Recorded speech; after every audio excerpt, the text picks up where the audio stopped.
La croyance en Dieu était autrefois considérée comme allant de soi par beaucoup, mais de nos jours, ce n'est plus le cas.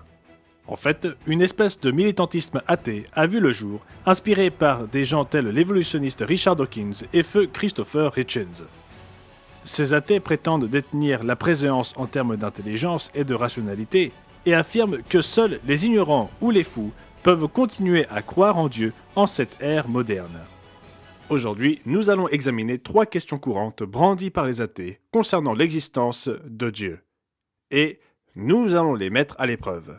Alors rejoignez-nous pour l'épisode d'aujourd'hui du Monde de demain, quand les athées attaquent.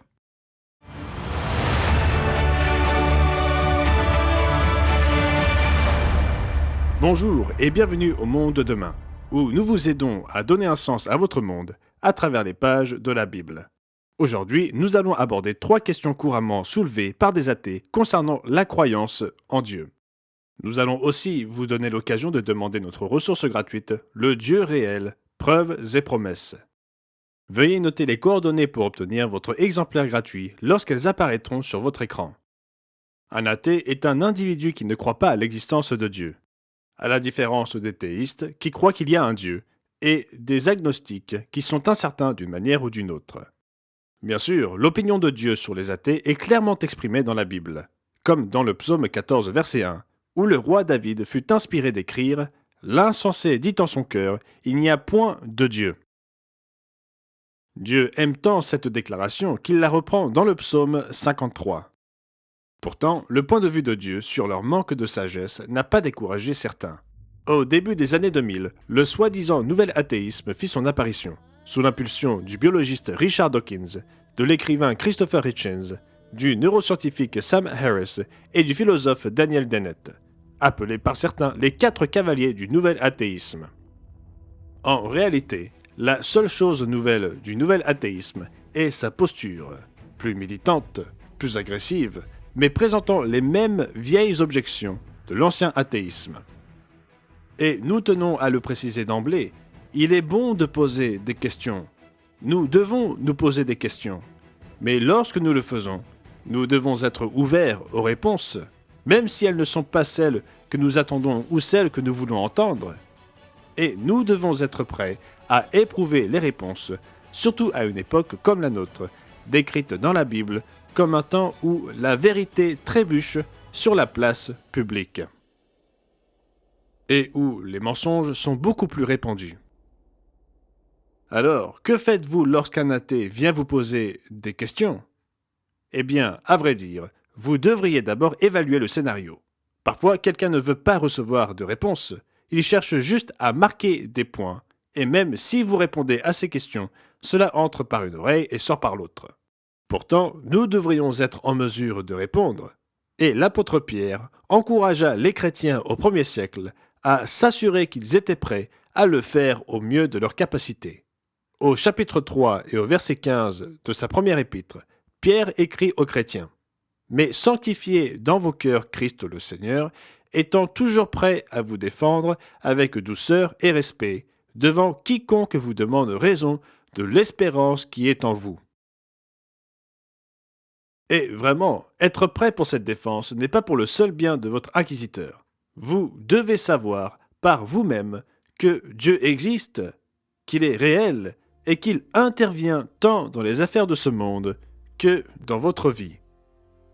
Alors, comment répondez-vous lorsque quelqu'un remet en question votre foi en Dieu ?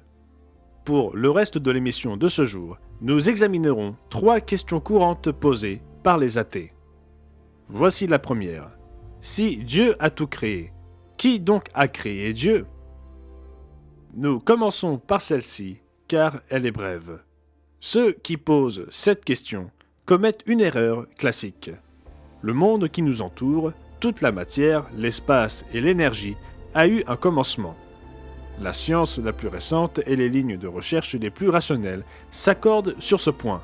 L'univers et toute la matière, l'espace, le temps et l'énergie qu'il contient ont dû avoir un commencement, que ce commencement soit le fameux Big Bang ou autre chose. Et ayant un commencement, cet univers se devait d'avoir une première cause. Mais Dieu n'a pas eu de commencement.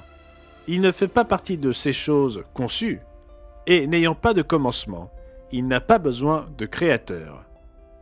La Bible établit clairement cette distinction dans Jean chapitre 1 et au verset 3.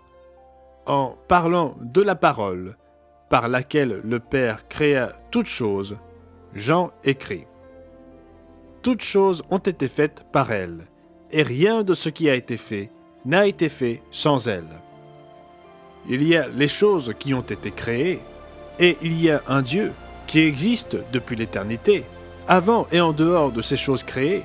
Le monde qui nous entoure, la matière, l'espace, le temps et l'énergie, a eu un commencement, et par conséquent, il doit avoir une cause, une raison pour laquelle il existe. J'aime citer le personnage de Maria, joué par Julie Andrews, dans La Mélodie du bonheur à ce sujet. Rien ne vient de rien, rien ne le pourrait jamais. Par conséquent, il doit y avoir une cause pour l'univers qui existe en dehors de la matière, de l'espace, du temps et de l'énergie de l'univers. Une cause intemporelle qui précède toute matière, tout espace et toute énergie. Et Dieu correspond à cette description. Et se demander qui a créé Dieu, c'est mal comprendre ce qu'est Dieu et qui il est. Nous pouvons résumer la réponse « personne ». Contrairement à l'univers physique, Dieu est éternel et n'a pas eu de commencement. Ceux qui posent cette question comprennent mal ou déforment la signification même du mot « Dieu ». En fait, vous pourriez ajouter « en l'absence d'une entité correspondant à la description de Dieu, il n'y aurait pas d'univers du tout ». Ce dernier point est important, car les athées accusent parfois les croyants de se cacher derrière un Dieu des lacunes, c'est-à-dire qu'ils prétendent voir les croyants utiliser uniquement les lacunes dans les connaissances scientifiques comme preuve de l'existence de Dieu, mais qu'au fur et à mesure des lacunes comblées, les preuves de l'existence de Dieu s'évaporent. Pour illustrer ce point, on pourrait imaginer que quelqu'un ignorant le fonctionnement du cycle de l'eau ici-bas pourrait croire qu'un être divin a créé la pluie à partir de rien. En conséquence, la pluie devient une preuve de l'existence de Dieu. Puis, lorsque les scientifiques découvrent le cycle de l'eau, cette preuve s'évapore, comme une flaque d'eau peu profonde sur le trottoir lors d'une journée de forte chaleur. C'est le faux argument du Dieu des lacunes, auquel beaucoup d'athées pensent lorsqu'ils posent la question suivante. Pourquoi avons-nous besoin de Dieu si l'évolution explique tout ? Après tout, l'évolution constitue le dogme scientifique du moment. Il est considéré par beaucoup comme l'une des plus belles réussites de la science et du raisonnement humain. Alors, si l'évolution explique vraiment tout, pourquoi avons-nous besoin de Dieu ? Pour répondre à cette question, nous devons reconnaître au moins 3 erreurs révélées par la question même.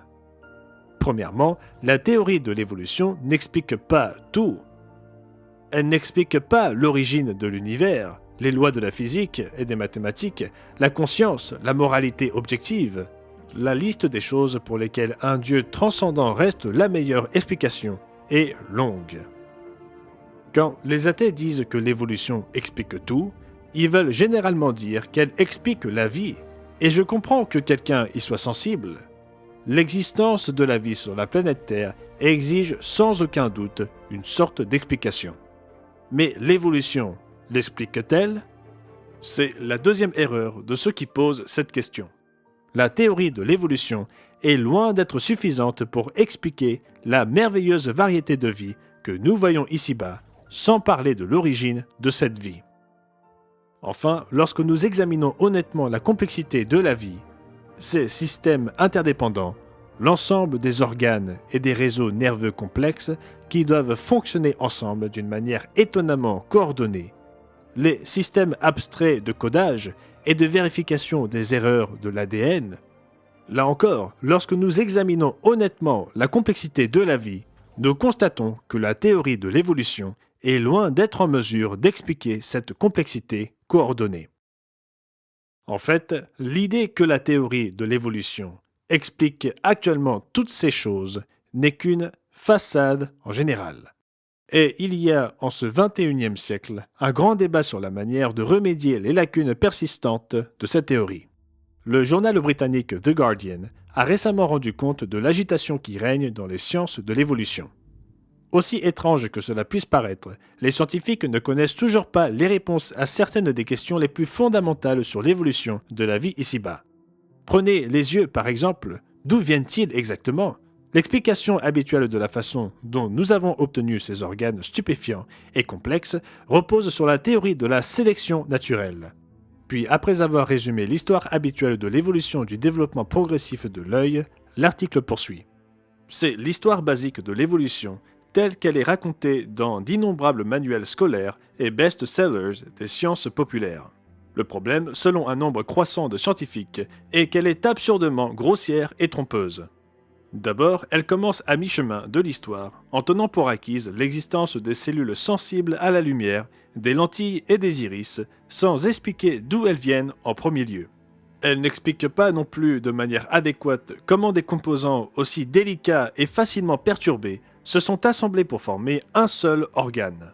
Et il n'y a pas que les yeux qui posent problème à la théorie traditionnelle. Le premier œil, la première aile, le premier placenta, comment ils émergent ? Les expliquer est la motivation fondamentale de la biologie évolutive, déclare Armin Motzek, biologiste à l'Université de l'Indiana. Et pourtant, nous n'avons toujours pas de bonne réponse. Cette idée classique de changement progressif, un heureux accident à la fois, est jusqu'à présent tombée à plat. En fait, on pourrait même dire si la mutation aléatoire et la sélection naturelle ont réellement créé toute la vie sur Terre, alors l'évolution devrait être une preuve que Dieu existe vraiment. Car avec tous les bons géants, coordonnés et improbables de l'évolution, elle devrait faire appel par nécessité à un être divin pour l'aider. Il semble que, pour soutenir leurs propres croyances, ce sont plutôt les évolutionnistes qui ont tendance à dépendre d'un Dieu des lacunes, ou peut-être d'un Darwin des lacunes. En réalité, la complexité de la vie plaide de façon positive et avec force pour une source intelligente à l'origine de sa création. Seule l'intelligence a été identifiée comme étant capable de créer des structures aussi compliquées et orientées vers un but précis comme celles que nous voyons dans les formes de vie les plus simples. Faire appel à l'existence et à l'action de Dieu pour expliquer la vie n'est pas se cacher derrière un Dieu des lacunes. Au contraire, la conception intelligente, présente dans toute vie, est une preuve positive de l'existence d'une intelligence à la source de la vie.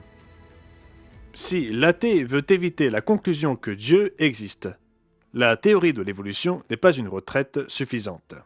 La troisième opposition courante que vous pourriez entendre de la part d'un voisin ou d'une connaissance athée est généralement accompagnée d'une charge émotionnelle. Comment Dieu peut-il être bon s'il y a tant de mal dans le monde ? Bien sûr, l'histoire enregistre certainement de nombreux grands méfaits. L'Holocauste infligé aux Juifs, la famine que les Soviétiques ont imposée aux Ukrainiens dans les années 1930 et l'esclavage dans les États du Sud en Amérique du Nord avant la guerre civile ne sont que quelques exemples. Et pour beaucoup de nos téléspectateurs, la présence du mal dans le monde les touche personnellement. Beaucoup d'entre vous ont été volés, agressés ou maltraités. Il n'y a pas à dire, notre monde est rempli de méchanceté. Mais si c'est le cas, demande l'athée, comment Dieu peut-il être bon ? Après tout, pourquoi un Dieu bon permettrait-il de telles souffrances ? Est-il trop faible pour les arrêter ? Ou ignore-t-il la simple existence du mal ? Si c'est le cas, alors il n'est pas vraiment Dieu. S'il est tout-puissant et omniscient, et s'il ne fait rien, alors les athées prétendent qu'il n'est pas bon. Et de fait, il n'est pas vraiment Dieu de cette façon non plus. Ils affirment en soulevant ce dilemme qu'il n'y a pas de Dieu omniscient, tout-puissant et bon pour commencer. Alors, que faire de cet argument ?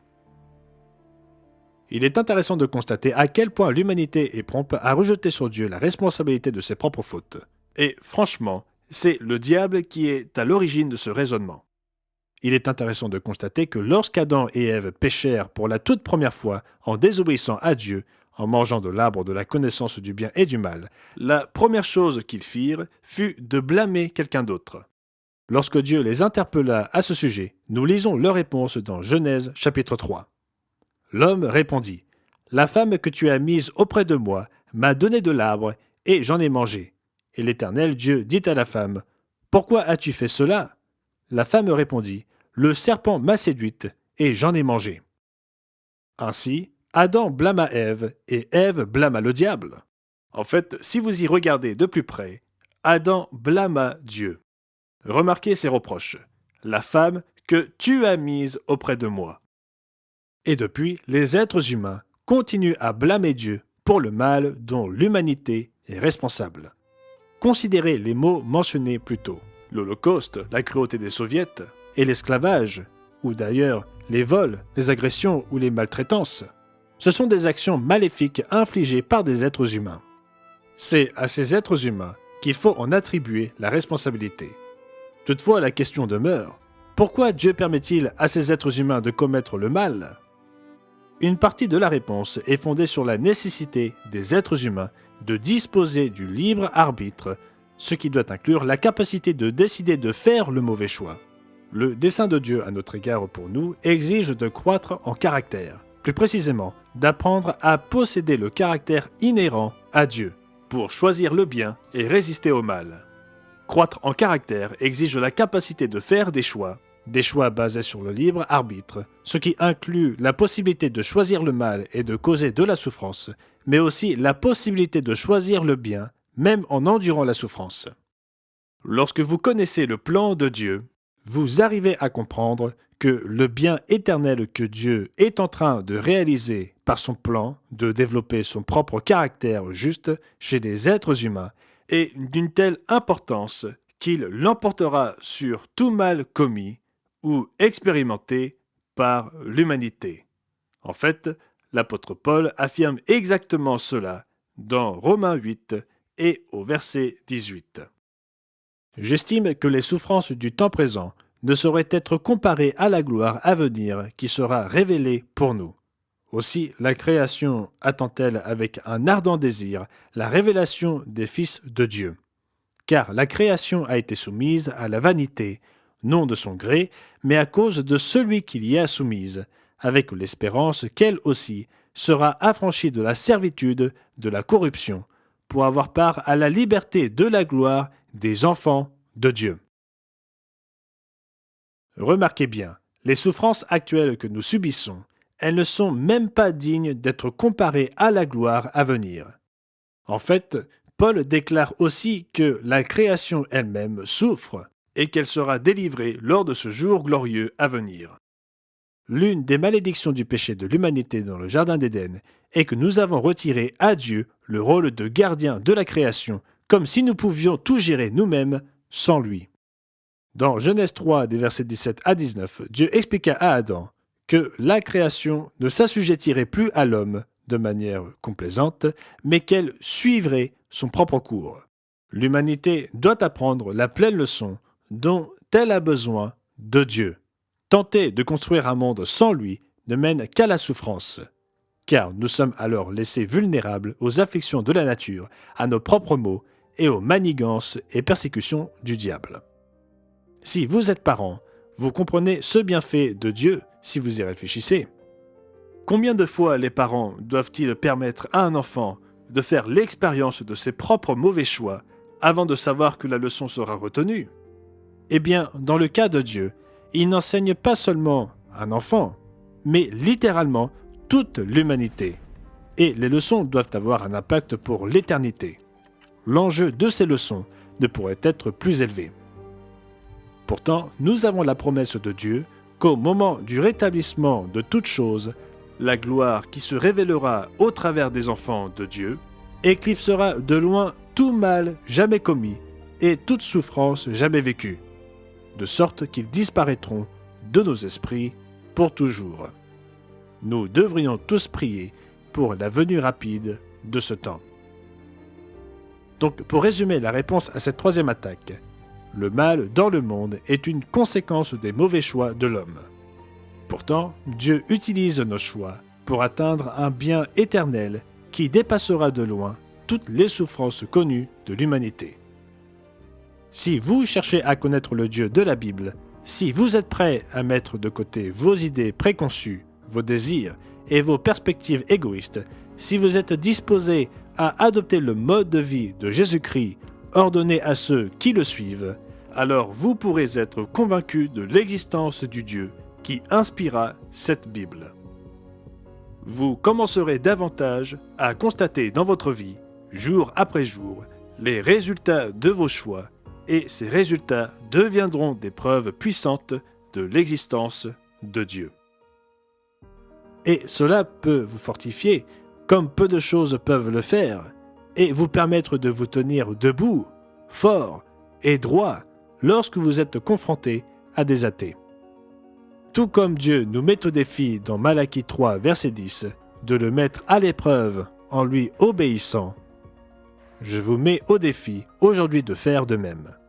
Vous ne le regretterez pas. Si vous souhaitez en savoir plus, n'oubliez pas de commander votre exemplaire gratuit de notre brochure intitulée « Le Dieu réel, preuves et promesses ». Il suffit de cliquer sur le lien dans la description, c'est aussi simple que cela. Et n'oubliez pas de liker et de vous abonner à notre chaîne pour être notifié d'autres vidéos sur différents sujets bibliques. Merci d'avoir regardé et à la prochaine fois.